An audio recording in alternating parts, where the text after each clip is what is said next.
What's up, everybody? Welcome back to another video from Pink Tourmaline. And we are once again talking about this incredible book that I'm reading called Memories of the Afterlife. I'm nearly done with it. I'll probably finish it tonight, and then we'll move on to the next book, which I'm very excited about. But let's focus on the current read for this video. So this one is going to be about three amazing things that I read last night and three little epiphanies that I had. So I'm going to go through and share these little excerpts. I'm going to talk a little bit about each of them, and hopefully it will provide you with a source of inspiration, a positive message to take away as well as we go forward. And again, if you're new to the channel, that's the whole point. This is about the exploration, an objective exploration. I'd like to believe that I'm being as open-minded and open-hearted as possible to understand why we're here. What is this all about, and how can we live our lives to the fullest, do the best job while we're here for the advancement of our souls, and to just be the best spiritual entities and human entities that we can possible. That's what it's all about. So we're going to dive in right now. I cannot wait. And let's go to the first thing. So this really spoke to me. Now, for those of you guys who don't know me, I have a tutoring business. I have found my true call. I used to be an attorney. I found my true calling in education and teaching. And there's something about teaching mathematics in particular that really resonates with me. And I don't know why or exactly. Kind of explain it, I guess, if pressed. But it was just something that's been in me since I was a kid. And when I finally fully shifted and transitioned to focusing purely on teaching and tutoring mathematics in particular, man, like my life has just opened up, which makes me really believe I'm on the right path. And whether or not that's the final stop, I don't know. I think this is going to be a big part of my mission going forward. But my point is that we're going to talk about us being on the right path in a moment in the next clip. But yeah, there's something about it that has just made me feel at ease and at peace, and making me think that that's what I was supposed to do. And I did it the right way. And it brought me a lot of growth and personal development and tons and tons of happiness and fulfillment. So it's been incredible. But anyways, teaching is near and dear to my heart. And part of what I do when I'm teaching mathematics is not just teaching mathematics, but also literally exactly what was talked about in this. I'd like to think that I do help my students and just people I interact with see the world through a different lens, see the world half empty as opposed to, I'm sorry, half full as opposed to half empty, through the lens of an optimist. Because I think when you do this, and maybe I do this naturally, or maybe I've also trained myself to do it, I don't know, but man, I think it just makes everything better, and it makes life really, really fun. When you hear the enthusiasm thing, my law school cohort would always tell me that I was the most enthusiastic person they ever met. So this is also something that maybe I don't know how to teach that, but I'd like to think if you just focus on things that you really enjoy, that just happens naturally. And love, just being compassionate, being empathetic. I'd like to think that I teach that by example. It's important to me. It's a big part of what I feel like I can contribute as a tutor and a teacher. So anyways, I say all of this to tell you that when I saw this little quote here, it really made me feel good that maybe this feeling, to this intrinsic call to teach, and not only share my knowledge of mathematics and how to navigate math successfully, but also how to be happier, how to be more enthusiastic, maybe stems from some ethereal desire outside of Earth and elsewhere that I just naturally have, or we all naturally have, to teach each other to be better in these three particular ways: showing love, showing enthusiasm, and just being internally happy, which I suppose is a form of self-love. So let's read this little excerpt, and then I'm going to talk a little bit more. I've been talking way too much. The others to come forward. Now, again, by the way, just to give you a recap of what this book is about, this is a series of documented hypnosis-induced journeys into the ethereal, or into past lives, and also the lives between lives, as we say, the time that we spend in the ethereal plane when we're not incarnated into a physical body. And so this is one of those sessions, and the account of that session, talking of sharing some experiences and things that were learned through this session of hypnosis. So this guy says, in this period when he's going back into those moments, going back into his memories, he said, the others come forward from Howard's soul group. So again, this is something they talk about in this book, as well as Journey of Souls. We have soul groups, almost like soul families, that are spiritual families outside of just our blood families on earth, or they also our soul families could be part of our blood families as well. It just depends. And it was from Soul's group include his brother in this lifetime, whose condemning behavior is to teach Howard by making him aware of how not to be. Interesting. Howard also, and this is another theme that comes up over and over, that people are in our lives for a multitude of reasons, to teach us things, or maybe to maybe treat us in ways that we treated others in previous lives or other lives, to give us a sense of empathy or sympathy or understanding. Howard also meets with his two daughters and finds his role is to be teaching them independence and giving them freedom. This rather serious spirit group seems to be headed by Howard and Jane. From here, Howard moves on to another area to discover his and Jane's specialty in the spirit world. It turns out that they are teachers. Now, again, by the way, let me take a quick moment to talk about the idea of teaching and mentoring in the spirit world, which is also talked about in Journey of Souls. It feels like this is maybe an aspiration to some extent of spiritual entities or souls to get to this level where you can help others and coach others and teach others. So it seems to be some indication of reaching a certain vibrational level or something like that. I don't know. This is my interpretation and my spin and my discussion of it. Some people might hear this and be like, no, it's not about a hierarchy. It's not about aspiring to become this or that. I don't know if I'm saying it right, but that's generally what I glean when I've read these different accounts. Through storytelling, they teach a group of 12 to 14 souls about incarnating for spiritual advancement. Again, this is the theme that's brought up in NDEs and in these books over and over, that we come here and we incarnate to learn, to grow, to spiritually advance. The emphasis is on issues of happiness, enthusiasm, and love, qualities and understandings they need for their next incarnation. So it's very interesting. So in the ethereal, where there's not limits to your cerebral processing abilities, where everything is a free flow, it's very interesting that according to this account, what is the goal in that plane is to teach this sort of way of being, of happiness, of enthusiasm and love. And why this really spoke to me is because it made me realize that, at least for what I'm doing, and this can be, I think, a message to anyone doing anything. You don't have to be a teacher. You don't have to be a doctor. You don't have to be anything. But through your work and in your day-to-day interactions, this idea of being happy to teach how to be happy, this idea of being enthusiastic to teach that and to share that and to spread the idea of loving everybody and so on and so forth. I think there must be a lot of merit in doing this if it's placed at such a high premium in terms of the value you provide in the ethereal, when there is the level of understanding of how everything works is probably like 1,000 times infinitely maybe times greater. Okay, so all this to say, whatever we're doing in our lives, whatever we're trying to accomplish, whatever goals we may have, short-term, long-term, etc., man, if we're showing people how to be happy through our own happiness, if we're showing people how to be enthusiastic through our own enthusiasm, we must be doing something right. And if we're not doing that, maybe try to start doing that. I think it might make you feel better immediately.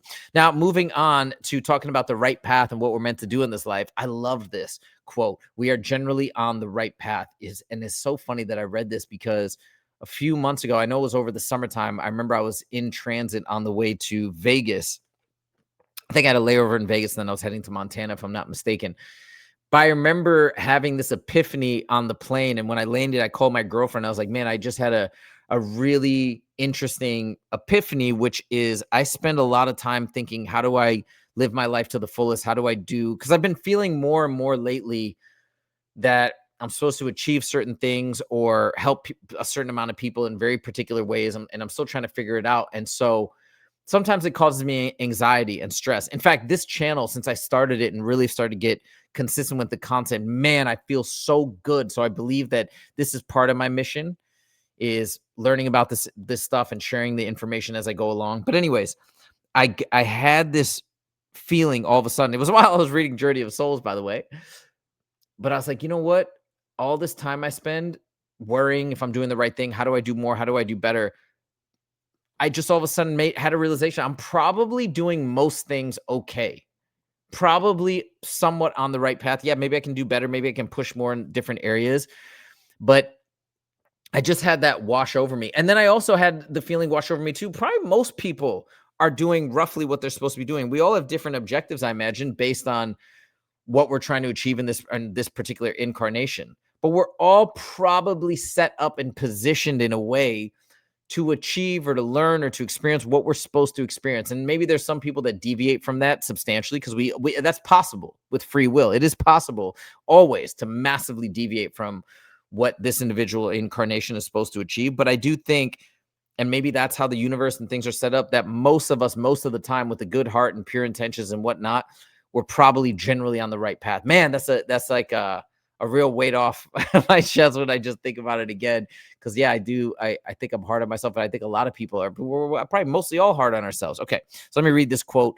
It's got a beautiful ending. It is often difficult to allow oneself the unpleasant experience of being the villain. We can become accustomed to seeing ourselves as victims in many aspects of our lives, assuming everyone from the traffic cop to the tax man is out to get us. Man, that victim mentality.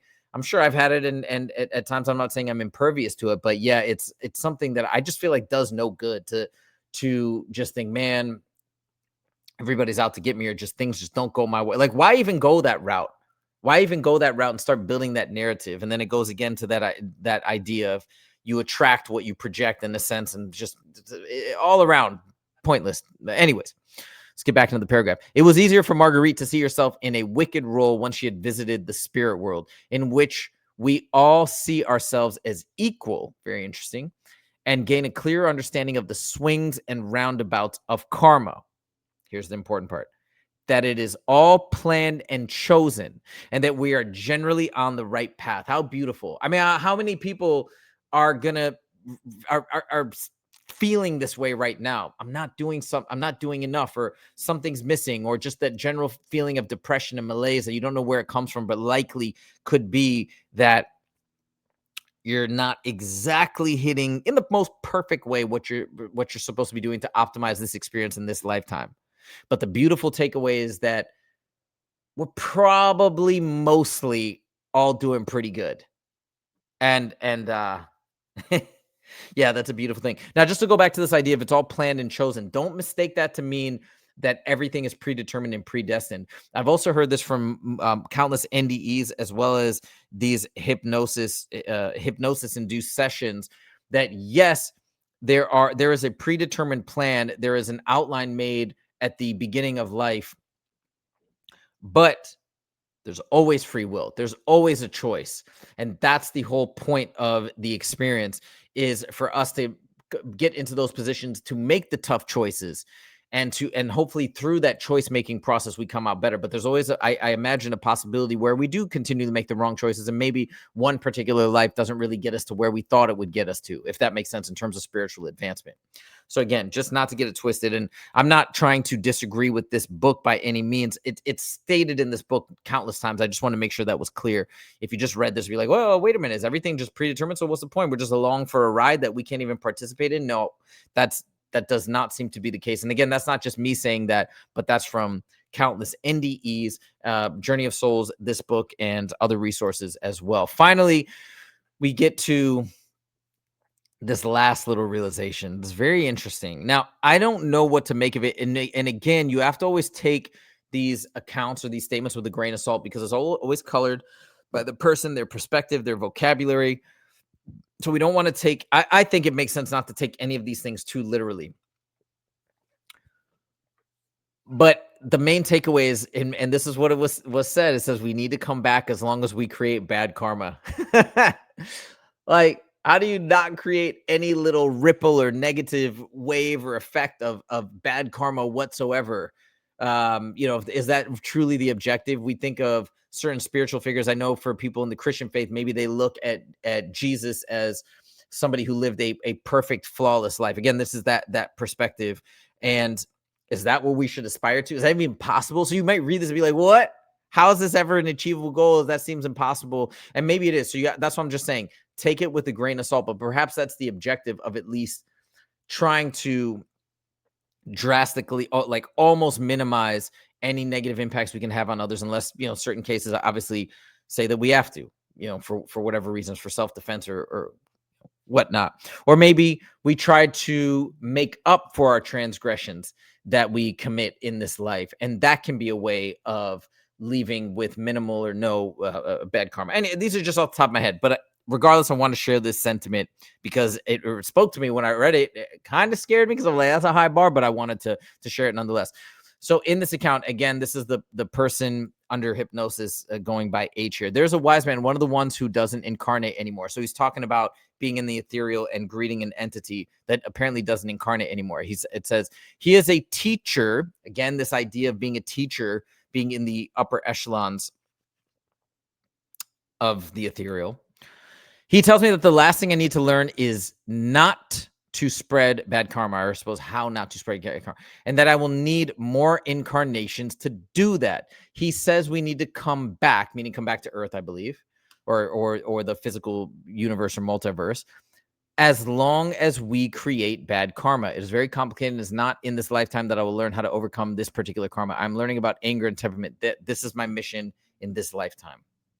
So maybe that's the ultimate goal or the general objective that we chase. Maybe we can never achieve it. Maybe we can get close enough or within a threshold where the necessity to incarnate in the physical no longer exists.